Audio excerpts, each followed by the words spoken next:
السلام عليكم. النهارده ان شاء الله هنعمل قرص بسيطه كده بحشوه القرفه والسكر. يا رب تعجبكم. تعالوا بقى نسمي الله ونشوف هنعمل ايه، ولو عجبكم الفيديو فضلا الاشتراك في القناه.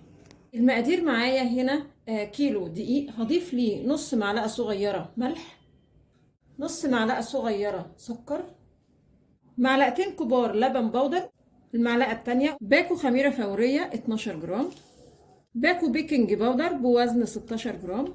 وبعدين اقلب الكلام ده كله كده مع بعض، وبعدين هشرب الدقيق بنص كوباية زيت، وبعدين هلم الدقيق بقى بلبن يكون دافي.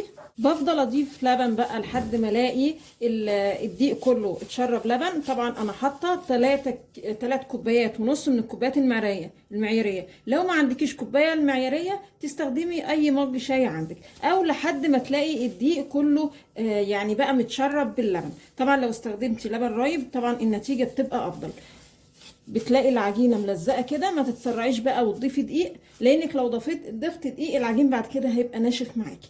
فهو بس اول ما تلاقيه بيلزق حاجه بسيطه كده تقعدي بقى تعجني فيه حاجه زي 10 دقايق، والعجن ده بيدي نتيجه حلوه قوي.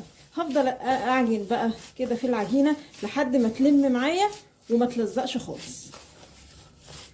فضلت اعجن فيها بقى، بصوا لحد ما جات لي بقى كده عجينه. بصوا سمكها تبقى طريه كده وسهله انها تتشكل اهي بالشكل ده. طبعا هي بتلزق بس حاجه بسيطه، بس لما تيجي تعجنيها كده بايديكي صحيح بتلاقيها ملزقه شويه، بس بتسيب ايديكي كده من غير عجين من غير حاجه. وبعدين ادي للعجينه كده مسحه زيت، وبعدين اغطيها كويس قوي واسيبها بقى كده لحد لما تخمر وحجمها كده يتضاعف. نشوف بقى ايه الاخبار.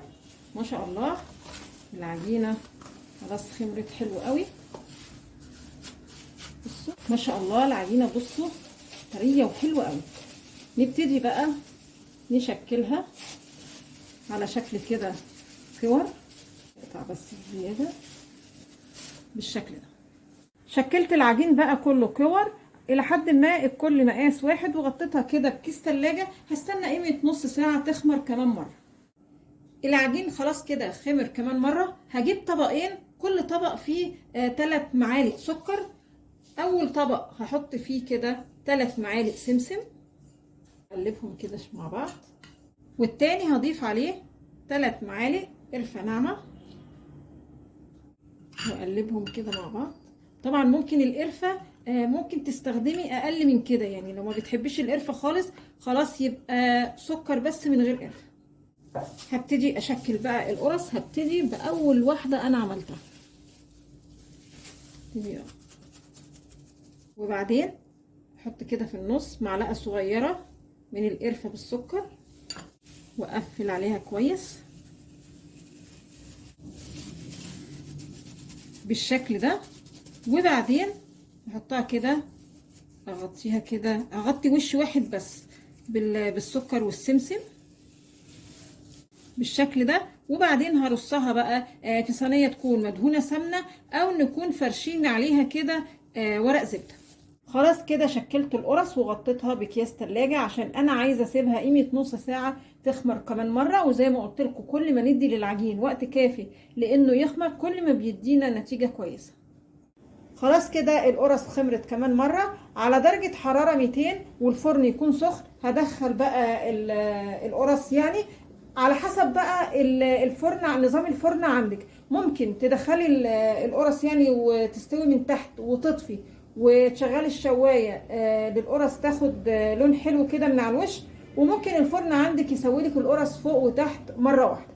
شوفي بقى ايه حسب نظام الفرن عندك. اهم حاجه يكون درجه حراره الفرن 200 يعني درجه فوق المتوسطه.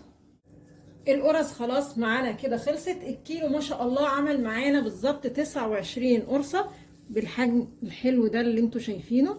تعالوا بقى نشوف النتيجه من جوه ايه.